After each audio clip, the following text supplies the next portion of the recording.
Sebelum kita mulai, coba kamu bayangkan sebuah nominal uang, yaitu 50 juta dolar Amerika atau setara dengan 837 miliar rupiah. Bagi sebagian orang itu adalah tiket menuju surga, namun bagi pria ini itu adalah harga untuk kepalanya. Maret 2020, di tengah dunia yang sedang berlutut menghadapi pandemi, Departemen Kehakiman Amerika Serikat menjatuhkan bom yang lebih mengerikan dari virus manapun. Nicolas Maduro, Presiden Venezuela, resmi dicap sebagai narko-teroris. Washington menuduhnya mengubah negaranya menjadi kartel raksasa, menyelundupkan berton-ton kokain untuk meracuni warga Amerika. Namun, benarkah ini tentang moralitas?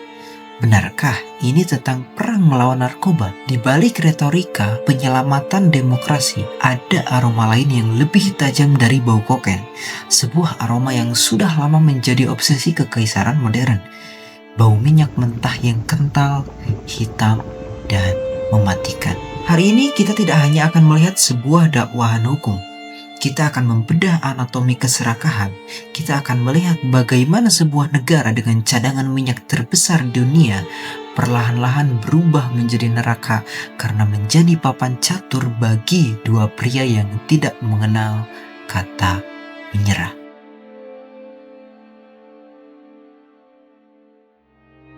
Nicolas Maduro bukanlah Hugo Chavez. Dia tidak memiliki karisma yang bisa menghipnotis jutaan orang hanya dengan satu pidato. Dia hanyalah seorang mantan supir bus yang naik pangkat karena kesetiaan buta. Psikologi seorang pemimpin yang tidak sekuat pendahulunya biasanya akan berakhir pada satu hal, yaitu paranoia. Maduro tahu dia berada di bawah bayang-bayang raksasa Chavez. Untuk bertahan hidup, dia tidak menggunakan cinta, tapi ketergantungan. Dia mengelilingi dirinya dengan jenderal-jenderal yang tangannya kotor, menciptakan lingkaran setan di mana jika Maduro jatuh, mereka semua akan ikut membusuk di penjara. Lihatlah matanya.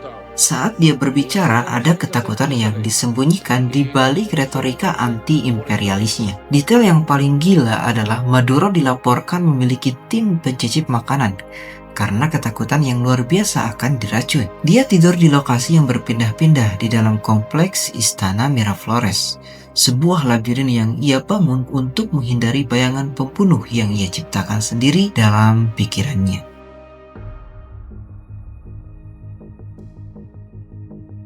Amerika tidak menyebut Maduro sebagai diktator biasa. Mereka menyebutnya Chapo. Tuduhannya spesifik, Kartel de los Soles atau kartel matahari. Nama ini diambil dari lambang matahari di pundak jenderal-jenderal Venezuela. Secara psikologis, ini adalah bentuk mutasi kekuasaan yang mengerikan. Ketika sanksi ekonomi mulai mencekik, minyak tidak lagi laku dan kas negara kosong. Pemerintahan Maduro diduga berhenti menjadi pengelola negara dan mulai berfungsi sebagai sindikat kejahatan terorganisir. Mereka tidak lagi memungut pajak.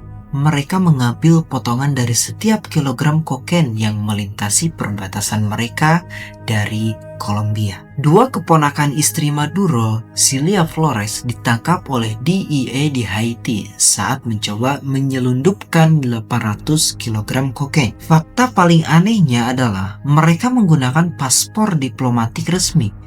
Ini bukan operasi rahasia di gang gelap. Ini adalah operasi negara yang dilakukan di bawah lampu kristal istana. Di sisi lain benua ada Donald Trump.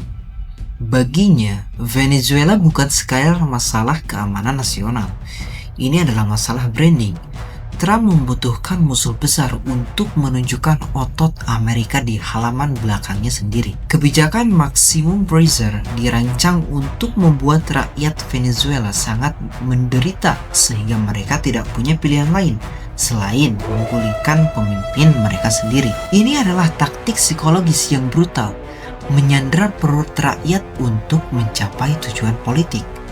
Trump memblokir akses Venezuela ke sistem keuangan dunia, mengubah mata uang mereka menjadi tumpukan kertas tak berharga yang digunakan anak-anak di jalanan untuk membuat mainan. Saat Trump secara resmi mengakui Juan Guaido sebagai presiden Venezuela, dia tidak hanya sedang melakukan diplomasi, dia sedang melakukan gaslighting politik pada skala global. Dia menciptakan realitas ganda di mana di mata dunia luar, Maduro tidak lagi ada, meski secara fisik ia masih memegang senjata di Caracas. Mari kita bicara jujur.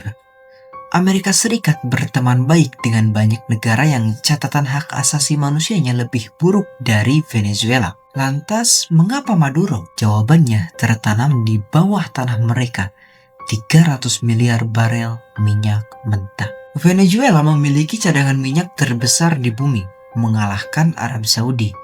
Namun, minyak mereka adalah jenis heavy crude, kental seperti aspal dan sulit dimurnikan. Dan ironisnya, kilang-kilang di Amerika Serikat adalah yang paling efisien untuk mengolah minyak jenis ini. Hubungan ini adalah pernikahan dari neraka.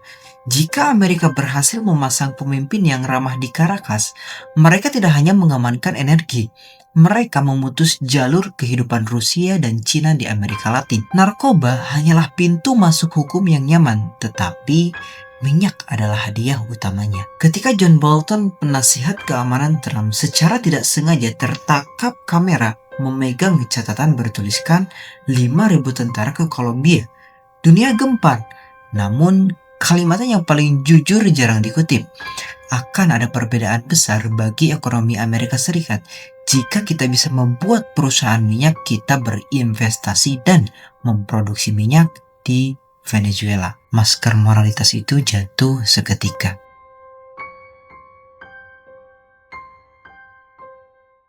Di tengah pertarungan ego antara Washington dan Caracas, ada manusia-manusia yang terlupakan. Mereka yang berat badannya turun rata-rata 11 kg dalam setahun karena apa yang disebut dengan diet Maduro. Secara psikologis, ini adalah penghancuran martabat manusia secara sistematis. Ketika seorang ayah harus memilih antara membeli obat untuk anaknya atau makan untuk dirinya sendiri, moralitas akan menguap.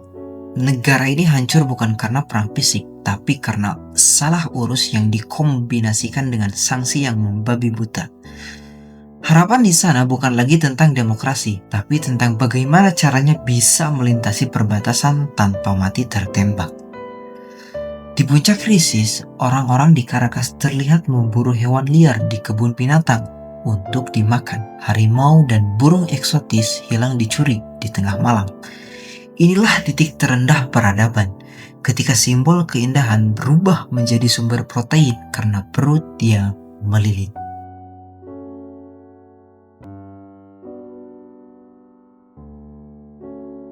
Ada sebuah ironi gelap di sini.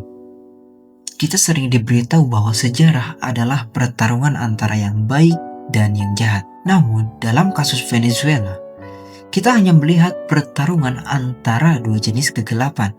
Satu pihak yang rela menghancurkan negaranya demi mempertahankan kursi, dan pihak lain yang rela menghancurkan sebuah bangsa demi mengamankan sumber daya. Pada akhirnya, minyak bukan hanya bahan bakar untuk mesin. Ia adalah bahan bakar untuk keserakahan manusia yang tidak pernah puas.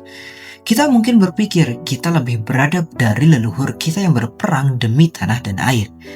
Namun kenyataannya, kita masih binatang yang sama. Hanya saja sekarang kita berburu dengan jas mahal, dokumen hukum, dan sanksi ekonomi. Selamat tidur.